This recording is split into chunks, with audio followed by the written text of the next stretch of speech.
Welcome everyone to Mail Fuzz News. I am Peter, and this is hopefully the start of a new, more or less daily show where I talk about movie news, TV news, some video game news, maybe even some other little things if I feel they're relevant or interesting to bring up in the world of the pop cultures and the media and stuffs. But yes, welcome. Now, if you're watching this and thinking, wait, does this mean no more TV news with Connor? Possibly, kind of.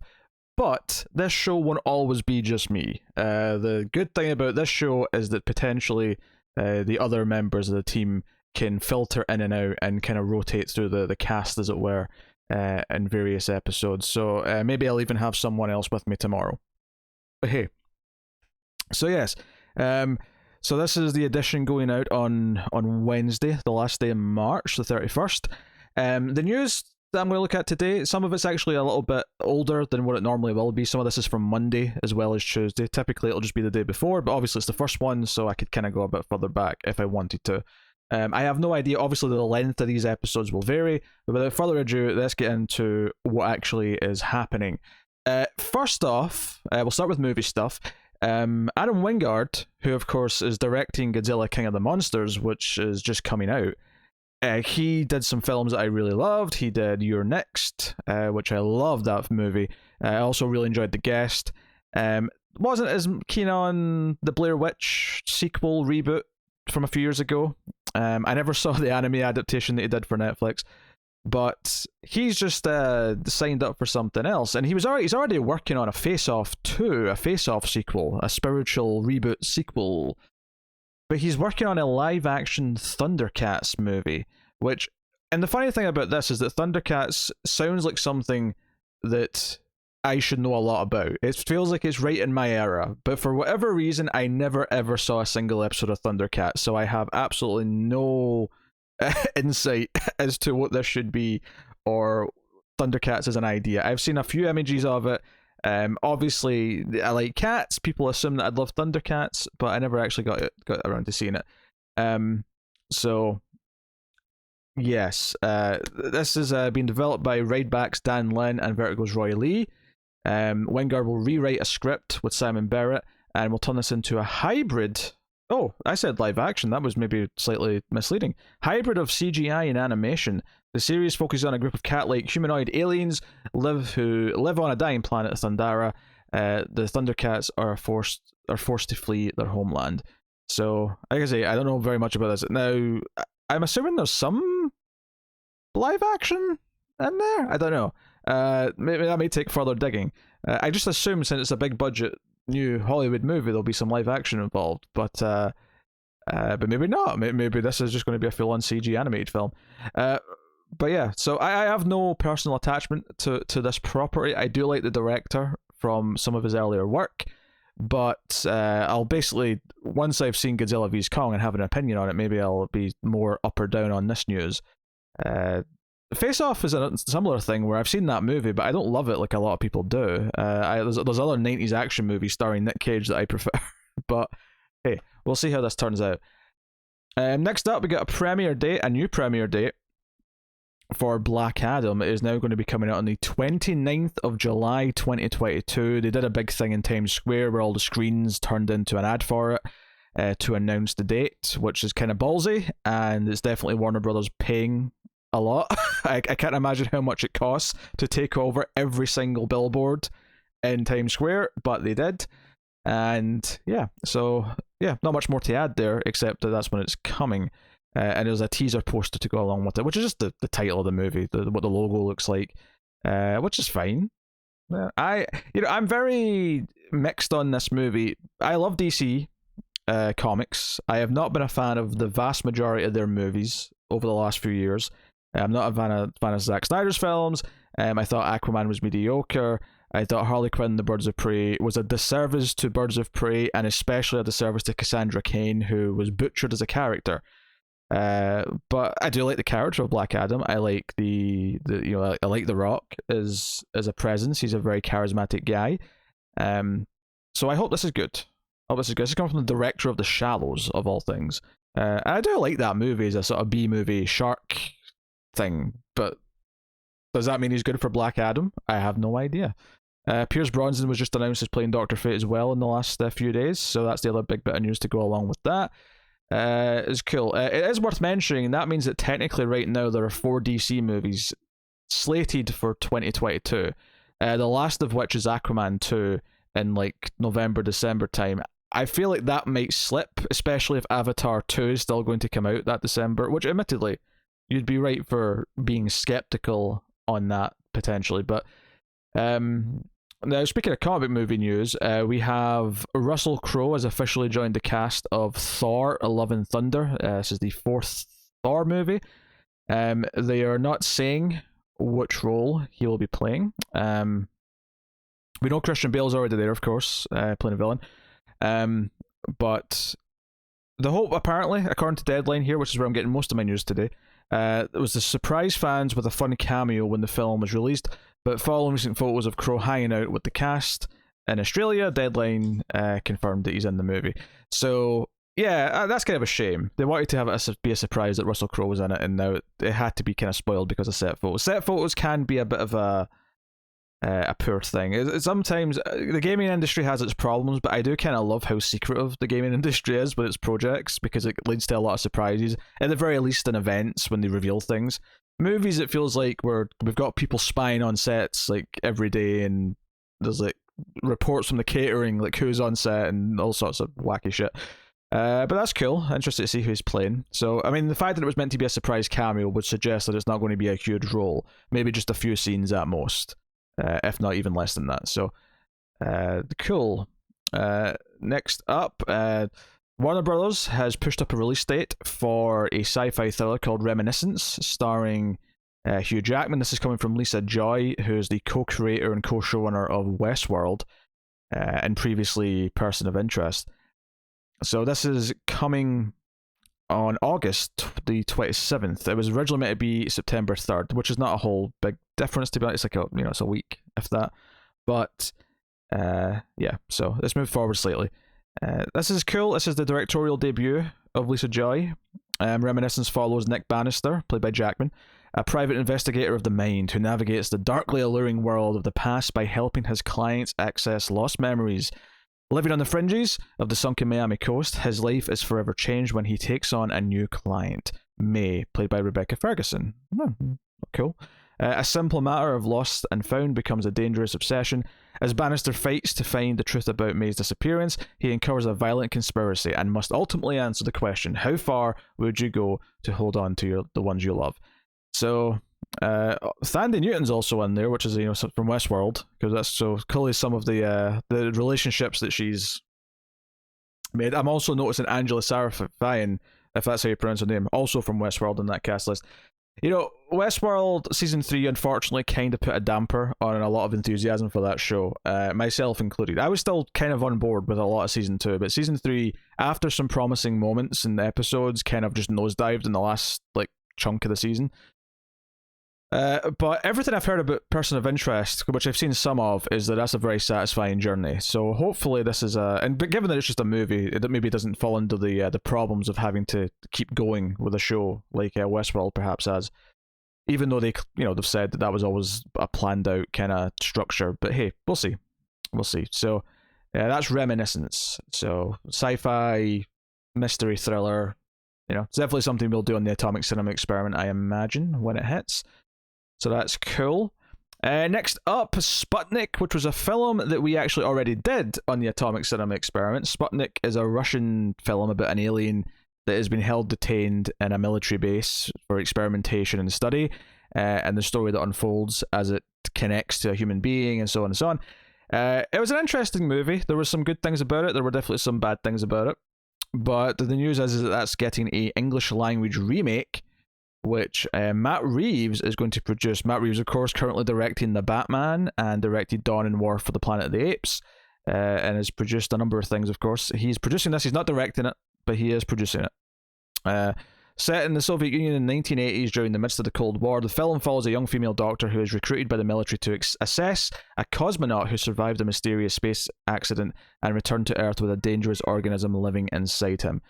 So, I assume the setting will be will be changing with this. It won't be set in Russia, I assume. So there's a little bit here. Let's just read this. The article continues.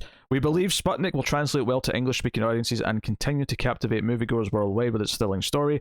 We are eager to begin production and believe we have some of the best partners in the industry to reimagine Igor's original vision while staying true to the film's journey. Okay, I thought that may have said something about the changing of settings, but I assume it is. I assume it'll be set in the US and it'll be an astronaut, but the story can play out the exact same. It was an okay movie. There was definitely some things I liked, but it wasn't amazing. Does it need a remake? I don't know. It's entirely possible the remake could be better, depending on what it focuses on, depending on the directorial style. The original, one of the most notable things about the original film, when me and Tara reviewed it, was that its soundtrack, the music score, well, fairly good, was a little over the top and was like going for this really epic sound at points that felt a little bit forced, but I kind of loved it for its audacity in some ways. So we'll see how Sputnik. I wonder if they'll change the title actually, because Sputnik is obviously, maybe they'll change it to something that's more associated with like NASA and stuff. I don't know. I don't know. Yeah, I don't know. I have a suggestion, but something. Moving on, we have a slight release date change for Mortal Kombat, which is obviously fairly last minute because that was coming out on the 16th of April in just a few weeks' time. It's been pushed back 1 week to the 23rd of April, so not a big deal, but it has been pushed back. So, yeah, not much to add, not much to say. Mildly curious about that one. Speaking of release date changes, and specifically speaking of release date changes that are only about a week, Venom Let There Be Carnage, which I could not give less of a shit about, might I add, will now hit theaters a week later than it was originally going to. It's going to come out now on the 24th of September. So this is the sequel to Venom. I mean, some people thought it was a so bad it's good movie, and a lot of people thought that. And as someone who enjoys so bad they're good movies, and a lot of the time, I unfortunately did not get into that spirit in Venom. I just found it to be a really bland Sony movie. I always bring this up, what a Sony movie feels like. There's a couple of exceptions, but it definitely feels like the same studio who made Bloodshot. I'll just put it that way. I'll leave it there. And then next up, we had a couple trailers in the last day or so that I felt worth watching and talking about. We got the final trailer for Spiral from the Book of Saw, which is coming out on the 14th of May. And this is Chris Rock, Samuel L. Jackson. The things that I noted from this trailer, which seems to be about a copycat of Jigsaw, because Jigsaw, I mean, mild spoilers I guess, but Jigsaw has definitely been dead in the franchise for a bit. But it seems like, it feels like it's a more of a sprawling story. Normally Saw tends to focus in on like a location. There may be some stuff going on around elsewhere with other characters who are like trying to connect the story together, but typically it's a very centralized location. This feels, or more to the point, a centralized period of time. It feels like it usually is just set over one night or whatever. This feels like it's going to be set over at least a period of days, as the case, the detective investigating the case, Chris Rock, he seems to have more of a journey throughout a greater time period as all the antics of this Jigsaw variant is up to things. Honestly, this does not look that good. It looks, I'm morbidly curious because it's this, like, Chris Rock wanted to do this, and we have this weird, ninth Saw movie that's got a different title. It's called Spiral from the Book of Saw. But it oddly brings back a director who did like Saw, I think 2 and 3 or 3 and 4, two of them about then, which is so weird. So there's so many things about this that are odd, and then you have Chris Rock and Samuel L. Jackson in the movie itself, and that's honestly the thing that stuck out to me, is that they felt kind of out of place in a weird way. Samuel L. Jackson especially felt like he was just playing, typical Samuel L. Jackson. And I love Samuel L. Jackson. Like, he's great, he's got charisma, he fits in a lot of different types of movie. But having him in this sort of gritty thriller, still kind of just wisecracking like Samuel L. Jackson, kind of felt weird. Not that he has a lot of jokes in the trailer, per se, but the general attitude he has when he's talking about what's going on, or he's saying, there's a Jigsaw copycat, he has like a line, and it kind of felt like, oh, he's just being Samuel L. Jackson, and it feels like tonally, and maybe it's because of what I expect the tone of a Saw movie to be, but even the tone of this trailer, it didn't feel like it fit with it. So a little bit odd, all this. Obviously, this is one we'll do in Screams After Midnight. Probably not as soon as it comes out, of course, because if you're not aware, Tim is having some time off from recording. We have episodes that are pre-recorded to go up for the next while, but he just became a father, so he's off learning to be a daddy. But yes, so Spiral from the Book of Saw got a new trailer, and it just looks like it's going to be a bit of a curious... I don't want to say mess. Mess feels maybe a bit harsh. It'll probably be competent, but... not something that is overall good. But I mean, again, maybe the trailers are misleading. The other trailer that felt worth talking about was the new Guy Ritchie film called Wrath of Man, starring Jason Statham. I'm not a Guy Ritchie fan. This has come up before. There's very little of his stuff. Lock, Stock, and Two Smoking Barrels, I actually thought was alright when I saw it eventually. I saw that way late. But everything else I've seen from Guy Ritchie, I didn't like his Sherlock Holmes movies. It's just, he's not to my taste, and I think that's okay. Some of his more recent things just look bad, though. Like, I never saw King Arthur, but it looked bad. Like, it looked like shit. I'm just going to say how I feel. I never saw it, though. Full disclosure.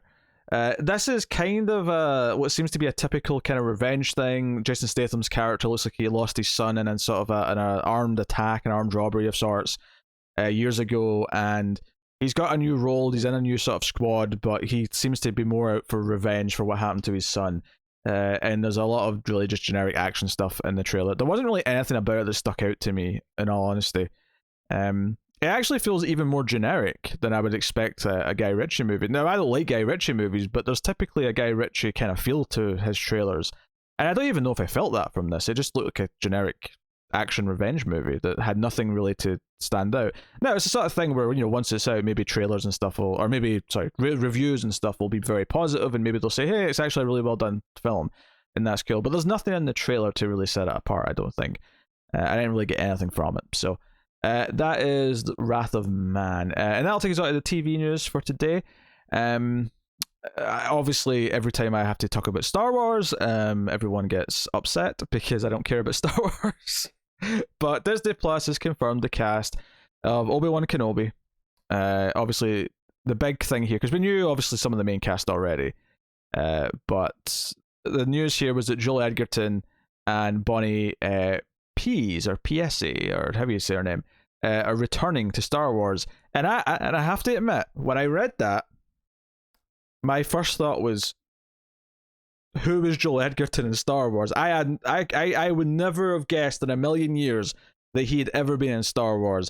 And I kind of vaguely remembered it when I actually read who he played. He played the uncle character from the first Star Wars movie, Luke's uncle who looks after him. Like, he's the younger version of that, I think it said. Uncle Owen, yes. And Aunt Beru. So, but I had no idea that I'd forgotten completely that he was in Star Wars. So the headline was kind of odd to me. But, yeah, so they're the big sort of names that have been added. Addition, new cast members also include Moses Ingram, Kumail Nanjiani, that's a name, that's someone that we know. Indira Varma, Rupert Friend, O'Shea Jackson Jr., Sung Kang, Simone Kessel, and Benny Safdie.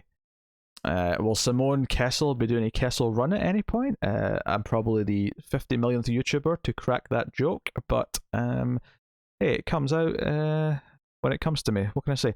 So they're going to start shooting this in April. It's gearing up. So if you're excited, then good. I could not care less, but that's okay. I don't need to watch it. Cancellation time. American Gods has been cancelled at Stars, and I feel like I'm getting a lot of stories that are showing things that I don't like here, so I probably sound more negative than I should this episode, but I watched season 1 of American Gods. Me and Connor reviewed it. I was a bit more lukewarm on it. The style was a bit overly showy for me. It didn't click. And when we got to season 2 coming out, which took a while because it wasn't like a year later, it was like 2 years later, I just didn't want to watch season 2, so we just didn't continue it. Season 3, the finale came on the 21st of March, so that just aired, and now it's been cancelled. It is worth mentioning that Neil Gaiman and some of the others behind the show are looking at something to continue the show. Whether that's like a one-off movie, whether that's a new format, whether that's somewhere else, I have no idea. But he has been saying very specifically that this is not the end. He's determined to sort of see this through to some sort of other platform or format, which is fine. If you're a fan of the show, obviously it sucks when things get cancelled. No tears shed for me, but hey, there you go. So American Gods has been cancelled. Rick and Morty has gotten got a trailer, which I didn't watch because I've only seen the first 2 seasons. There's nothing you'll get from me watching a trailer.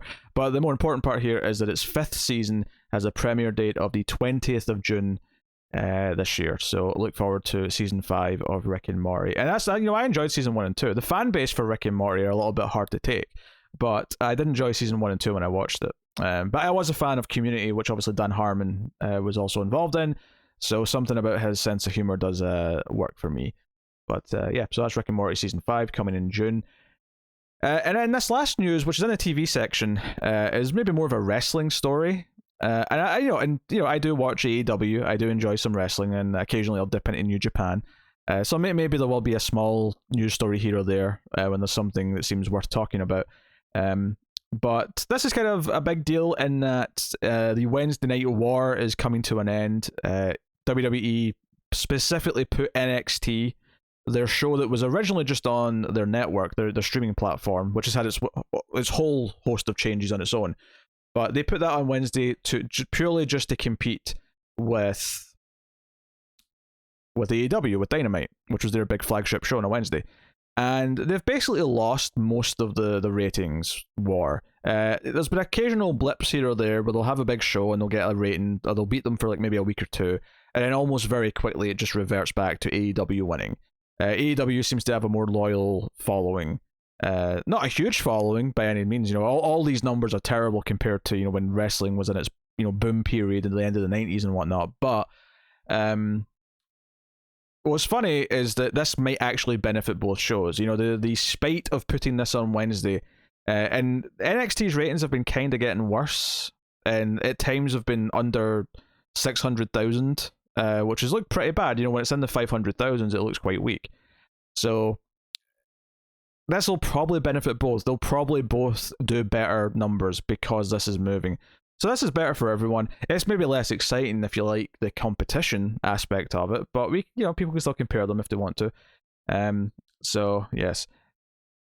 So this is starting the 13th of April episode. That's a Tuesday. That's the first time it'll be on Tuesday. So that's a couple of weeks from now. Cool. Hopefully, I don't really care if NXT flourishes because I have long given up on anything WWE for various reasons.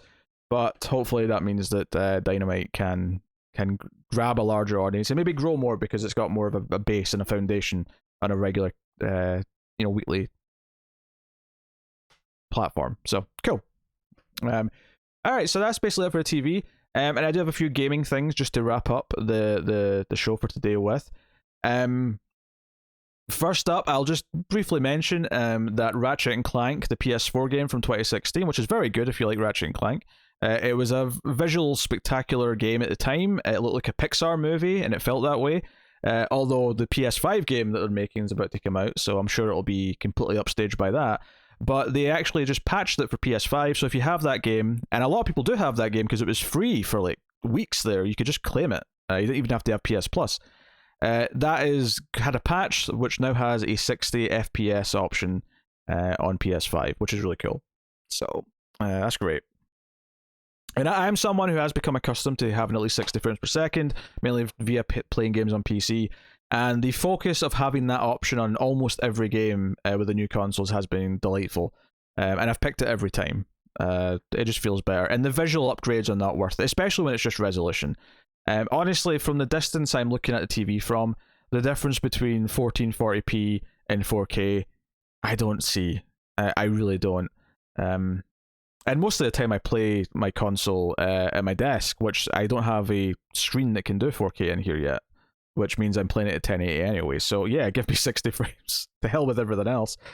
Hell, I would probably just stay at 1080p, stay at 60 FPS, and bump the graphics up more. Like, do fancier thing with the graphics, but don't take away 60. Take away the resolution first. Now, don't get me wrong. I never want to go under 1080p. Like, that's just, but 1080p is enough. I do think it's enough for the most part.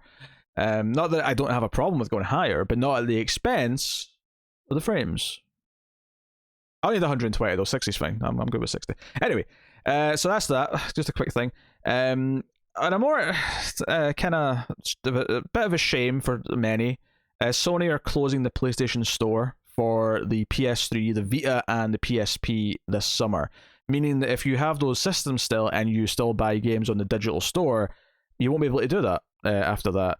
And this is actually one of the fears, of course, of the digital future, is that things will just go away because they don't want to actually keep the infrastructure up. Now, I'm a little hopeful in the sense that because we've had this transition between PS4 and PS5 where everything's backwards compatible and there's a reason to have all those things still available for sale, I do think that the backlash of trying to do this to, say, the PS4 marketplace would be way higher. I think we're at a point now where the vocal crowd who are upset about these stores closing are relatively small because so many people weren't all digital during that generation.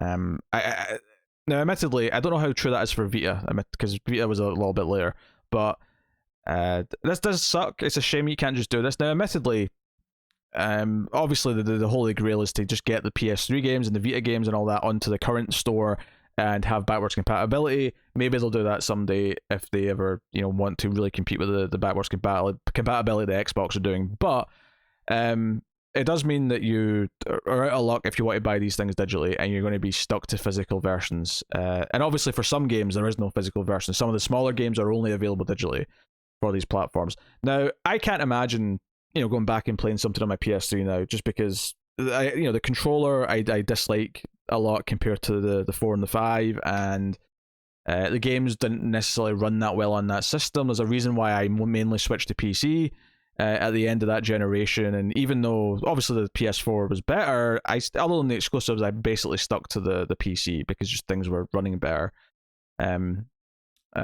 I'm not doing that right now because you can't buy a goddamn graphics card that can compete with the current consoles yet, so that's a little different right now. But luckily the console's doing very nice as far as offering high quality frame rates and stuff. But yes, so not to rant into a tangent too much.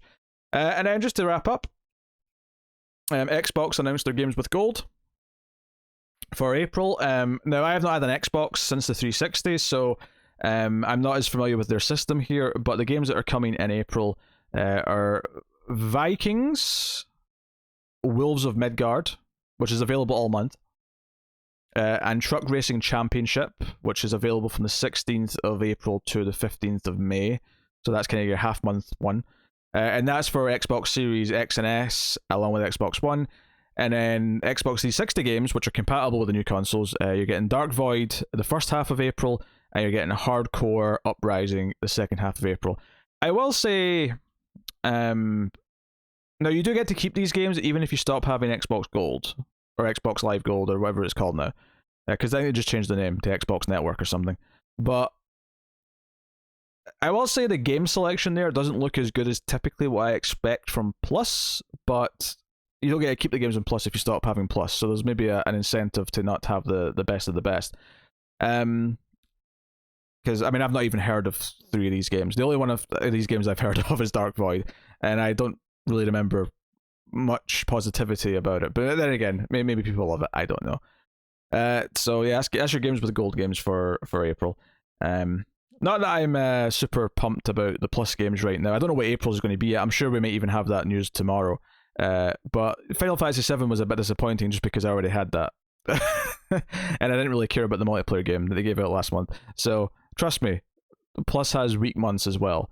To the point where I don't even always keep Plus. I have it for a good time just now, just because, I was in the mood because I got a new console in October, and I wanted to try out some of the new features and whatnot. And the Plus collection did make it very tempting. I got a few games through that I wouldn't have otherwise. Like I never actually got around to buying God of War. I played it because I rented it way back when it came out, but I never actually got around to buying it. So I have access to that now. I have access to Days Gone, which I never had before. I've not played it yet. And I never got around to buying Last Guardian, which again, I've not played yet. This is the problem when things are just available. You don't get around to them. When I buy something, I go, no, I'm going to put an effort into playing this because I paid for it. Which is why my mentality can't quite latch onto the whole the service thing yet. I do have Game Pass right now for PC because it was only £1 to get the Game Pass Ultimate bundle thing. But I don't actually have any Xboxes, so there's no reason for me to keep that past the first month. So anyway, there you go. That's the news. So the idea is that this will, have the TV news, it'll have the movie news, it can dip into a little bit of gaming news, and anything else that might seem interesting or relevant. Are there any topical things that are going on that maybe I want to talk about? Like I say, this won't always be just me. I'm hoping that like half of the episodes will probably have someone else on them, if not more. We'll see how it goes. The idea is to have this 5 days a week, Tuesday through Saturday. Why Tuesday through Saturday? Because news happens Monday through Friday, and if we record, on Monday night / or Tuesday morning, then that's Tuesday's episode, and so on. So there'll be one on Saturday for Friday's news. Assuming there is some, there might be some days where there's so little news that I feel there's no point in doing one, but I'm basically testing this format out. I kind of tried this with just movie news a while ago, and it was okay. But I think having the rotating cast of other male fuzzers coming on should hopefully make this an entertaining and more consistent content. Right now, because of Connor's new job, we have not been able to do a TV news any sooner than once every other 2 weeks right now, and it's affecting other content. We've been struggling to get Star Treks out weekly. We've been struggling to get other content out weekly that we're supposed to be doing. So this is a way to kind of lighten up that, but it doesn't mean that Connor won't be on some of these too. So, okay. So hopefully that sounds good. Hopefully some of this is still appealing. Maybe the idea of a shorter thing each day versus the, maybe 90-minute thing every 2 weeks is more interesting. Again, it depends what the news is each day though, because there might be some days where there isn't much. So, but hey ho. There you go. That is the first edition of just Male Fuzz News. Hopefully it was okay. So thank you very much for joining me. You can support everything we do by simply hitting the like button and subscribing. Those things are free and easy, and they help out a lot with YouTube and spreading us out to more people. You can support us financially, of course, over at patreon.com/MaleFuzzTV for as little as $1 per month, and you can, of course, get some bonuses for doing so. But thank you very much. And maybe something I might do, since we have potentially this new kind of frequent show, is maybe maybe patrons can ask like a question, and we'll just do one question at the end of each news, since it's like a very frequent thing. If people do want to ask random questions about movies, TV, or video games, or hell, even wrestling, why not? So thank you very much for joining me. It was a pleasure. We'll see you guys next time. Goodbye.